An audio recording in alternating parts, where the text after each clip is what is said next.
جس میں روح ڈالی گئی ہے فرشتوں کی لمبی جماعت ہے. آدم علیہ السلام کے جسم میں روح ڈالی گئی. رب نے فرشتوں کو حکم دیا کہ اے فرشتوں تم آدم کو سجدہ کرو. یہاں علماء بیٹھے میں ذمہ داری کے ساتھ کہنا چاہتا ہوں کہ فرشتوں سے جو سجدہ کروایا گیا آدم علیہ السلام کو تعظیمی سجدہ، یہ سجدہ کس چیز کا تھا؟ کہ حضرت آدم نبی ہے، حضرت آدم نبی ہے اس بنیاد پر سجدہ.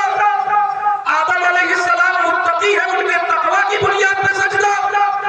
آدم علیہ السلام ابو البشر ہے، اس بنیاد پر سجدہ نہیں. قرآن کہتا ہے محض معاملہ یہ تھا کہ آدم علیہ السلام کا علم فرشتوں کے علم پہ بھاری تھا، اس لیے فرشتوں سے آدم کو سجدہ کروایا گیا. پتہ یہ چلا جہاں علم ہوتا ہے وہ بلند ہوتا ہے اور جہاں علم کم ہوتا ہے وہ نیچے جاتا ہے.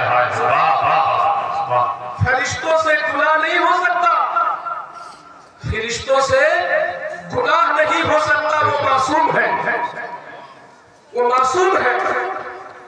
مگر اس کے باوجود جب فرشتوں نے آدم علیہ السلام کا علم دیکھا تھا تو انہوں نے اعتراف کر لیا تھا میرے مولا یقیناً آدم کا علم زیادہ ہے، اس بنیاد پر تیری خلافت کے حقدار وہی ہیں اور ہم ان کی عظمت کو سجدہ کرتے ہیں.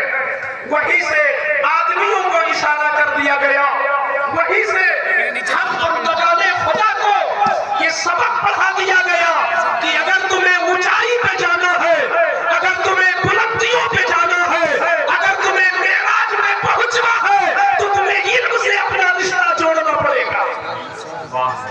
علم آج ہماری بہت ساری بیماریوں کا علاج تنہا علم کے اندر ہے. ایک بار میں گونڈا اسٹیشن پہ موجود تھا، آج تک مجھے وہ جملہ اس طالب علم کا بھولا نہیں ہے. کالج کا لڑکا تھا، اس نے کہا مولانا صاحب آپ لوگ ممبروں سے خطاب کرتے ہیں، میرا تجربہ یہ ہے کہ قوم مسلم آج جو ہر جگہ پیچھے نظر آتی ہے اس کی واحد وجہ ہے علم کی کمی. تو اس طالب علم نے بہت دردمندانہ انداز میں مجھ سے اپیل کیا تھا کہ آپ جب بھی خطاب کریں کسی بھی موضوع پر مگر علم کی 2-4 باتیں آپ ضرور رکھیں. چاہے آپ جمعہ میں خطاب کریں، چاہے اجلاس میں خطاب کریں. آج ہماری قوم کی پستی کی وجہ علم ہے. یہ جو 5 بچے فارغ ہو رہے ہیں، اگر پتہ لگایا جائے تو مدرسوں میں اگر 50 بچے فارغ ہوتے ہیں تو 5 ہی بچے ایسے ہوتے ہیں جو متمول گھرانے کے ہوتے ہیں. اہل ثروت، اللہ بھلا کرے ان حضرات کی سوچ کو کہ خدا نے دولت سے بھی نوازا ہے مگر سوچ ان کی دینی ہے. وہی آدمی کی دولت کا علامت ہے جس کو اللہ تعالیٰ دولت کے ساتھ سوچ بھی دینی عطا فرما دے.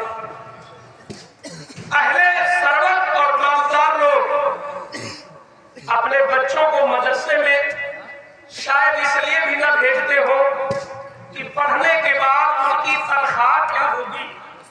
میں نے کہا اگر یہ مقصد ہے تو تمہیں پڑھانا ہی نہ جائز ہے، کیونکہ دین کا وہ علم جس سے ہم کسی پر غلبہ حاصل کریں یا کسی سے ہم جھگڑالو بن جائیں یا جس سے ہم دنیا کمائیں، اس علم کا حکم قرآن و حدیث دیتے ہی نہیں.